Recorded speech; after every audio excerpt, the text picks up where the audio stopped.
Okay, so the other day I mentioned some of the topics that I was planning on tackling this week, and I think I've so far covered all but one. So we're doing pretty good. it's it's Wednesday, so we're midweek. So one that I didn't cover yet was an experience I had with somebody who is part of MAGA that was actually sort of a surprising experience for me.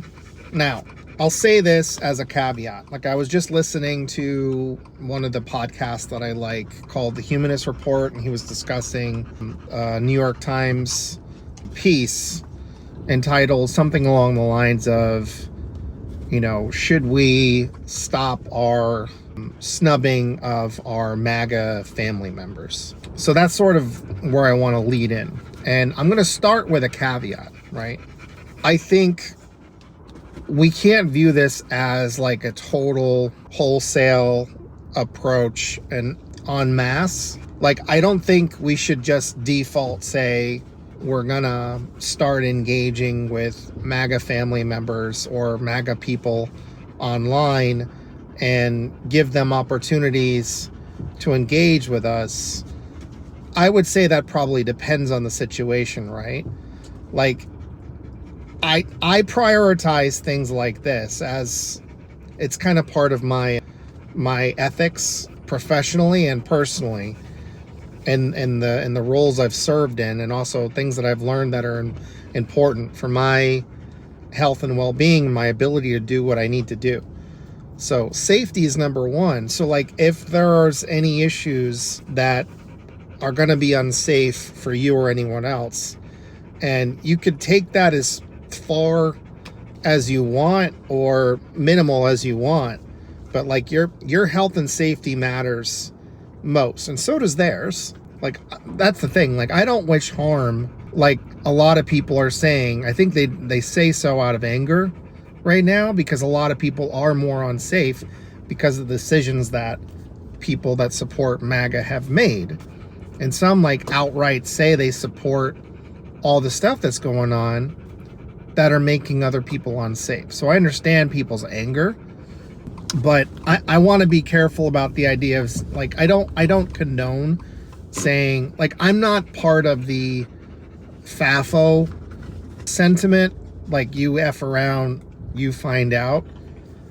I don't like that for a variety of reasons, but primarily, like, I think it's important to acknowledge that a lot of people that are part of like supporting Republicans, the majority of them, the vast majority of them, have exposed to weapons grade propaganda for years. They are not informed on the issues. They have been indoctrinated by a variety of different ways, so they don't really question authority that much unless it's the opposing team in authority.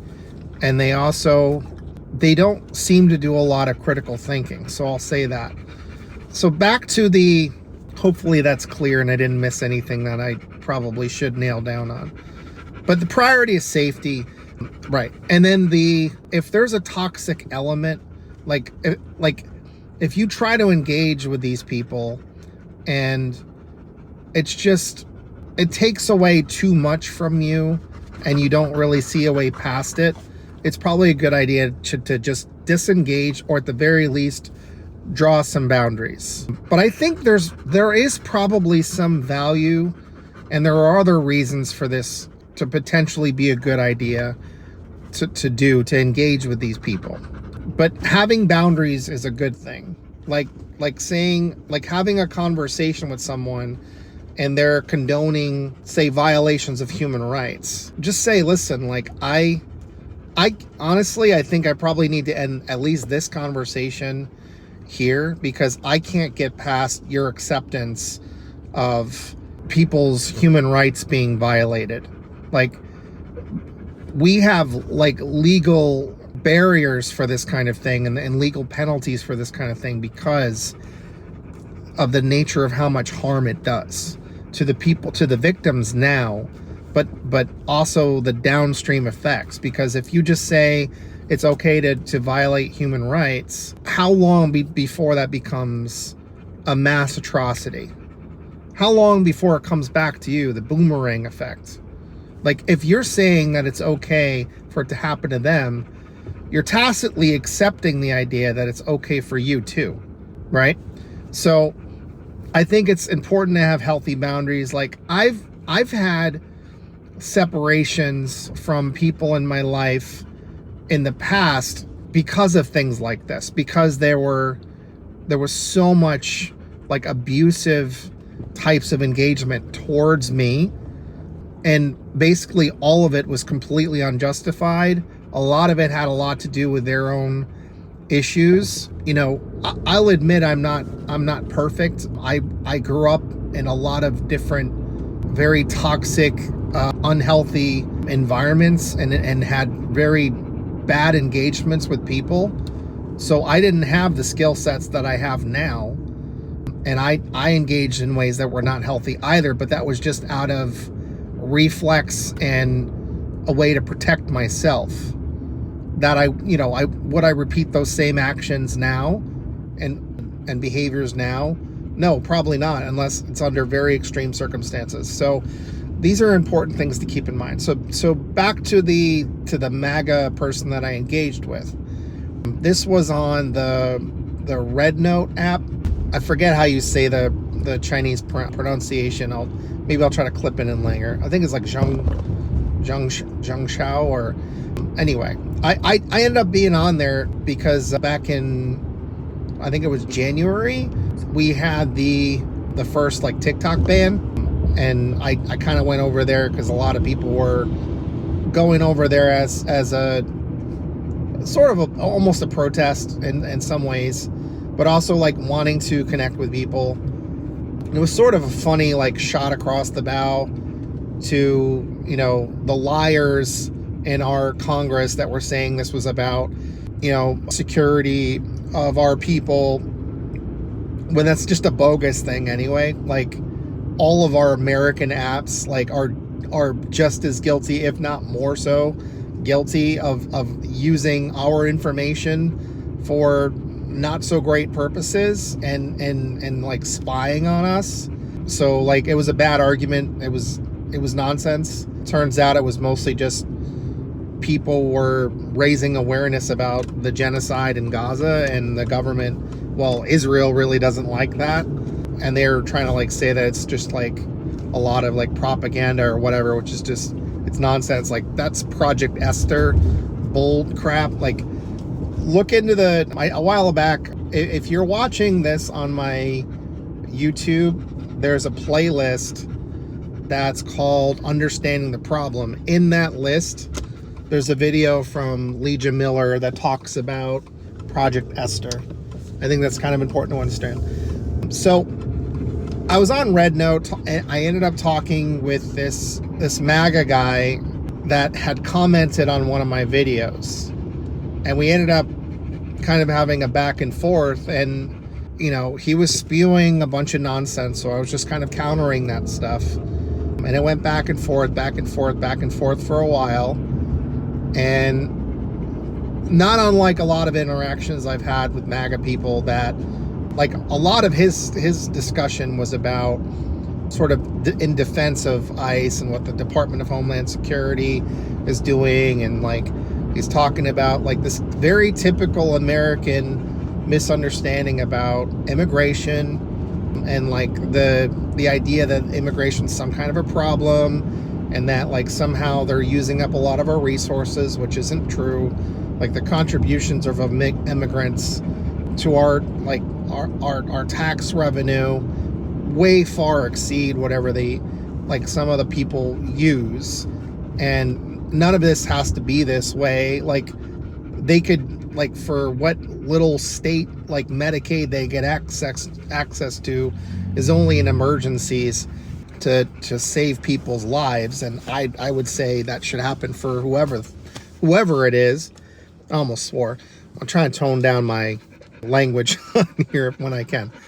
But anyway, he just doesn't understand stuff, so I'm correcting him, and I'm talking about the fact that like people's due process rights are being violated, and the fact that like ICE agents are masked and that's not illegal. They're not identifying themselves. That's not legal. You know, I went through the list of things and he's going back at me. And at one point, so this is where things get a little bit weird, but it sort of kicks off a little bit better dialogue. And pay attention to this. So at one point, I don't know why this happened, but he swears that he did not delete all these original comments. But like I'm getting an image because we had this back and forth that shows the history, and Red Note it looks like it deleted his stuff. So I kind of like commented back. I'm like, you know, typical conservative, you know, just once you get kind of beaten back on all the talking points, because that's what it was. Like, he's just repeating this stuff that I always hear from MAGA, and it's like consistently wrong. It's consistently misunderstanding the law, misunderstanding the Constitution, and misunderstanding even the problem that they think there is one. And this ends up kicking off a conversation because I called him on. I'm like, okay, so like typical conservative, once you get thoroughly smacked down, like, I'm not trying to be confrontational. I'm just saying, I pointed out all the ways that he is completely wrong, and anybody who actually fact-checked the conversation point for point for point is going to see that I got it either 100% correct or at least 95% correct, because some of these things are a little bit not up for interpretation, but it kind of varies based on like whether you're talking about federal law, state law, or like where we are in the mix of like the legal proceedings and all this stuff. So it's hard to stay on top of everything. So I'm sure there was something that I probably needed to tweak my response a little bit. But this kicks off a conversation because I'm like, yeah, so typical conservative to get proven incorrect on everything and basically smacked down in the argument, and then you delete everything and run away, because that's what's happened so many times when I talk to conservatives online, where they just get beat the hell up in the conversation, and then they like, I don't know if they like delete their profile or they just delete the original post or whatever it was that covers that whole thread, and then they bounce because they are at war all the time with actual information, actual facts. They love to operate in a world where their talking points must rule the day, which is just misinformation, disinformation, and right-wing propaganda. It's defending the authority figures that they think have to be always right. It's kind of like I don't know, like, was it North Korea or South Korea? Kim Jong-un, like all the craziness that surrounds that guy, like their people is like, he has no asshole. He never pisses and shits. Like, we're kind of getting to that point with Donald Trump.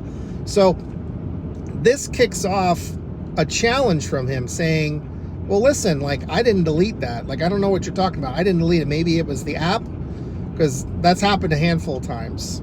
But then he also says, you know what?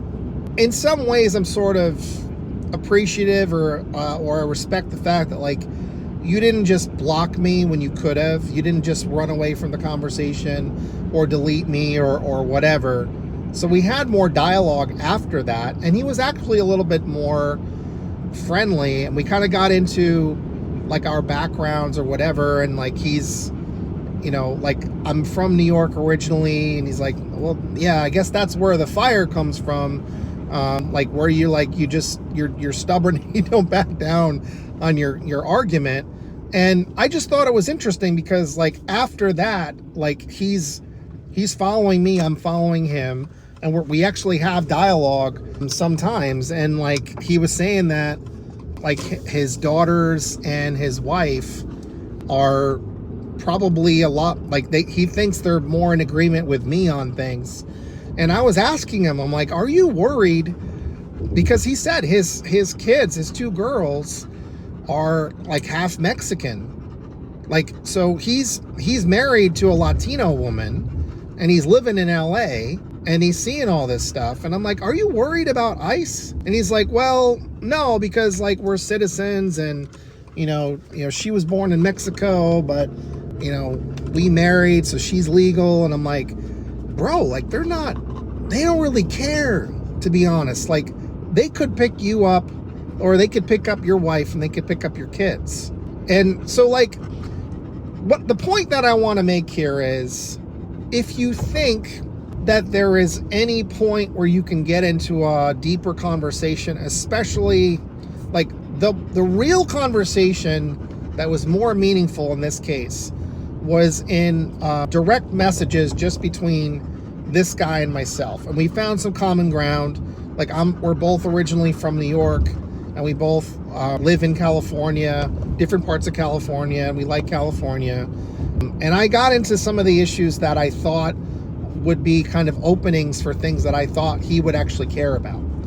And we actually have some dialogue, and like he also was really concerned about like the Epstein files. And he said, he's like, at one point he said, I'm starting to lose faith in this administration. So, I know that's not going to happen every single time, but maybe there are some things that we can take away from that experience that I had, where like if we can find a point of commonality, find something that they might actually care about, and discuss that a little bit and ask questions, at least they can have at least one person that maybe can pierce through all the bullshit lies that they're fed all the time.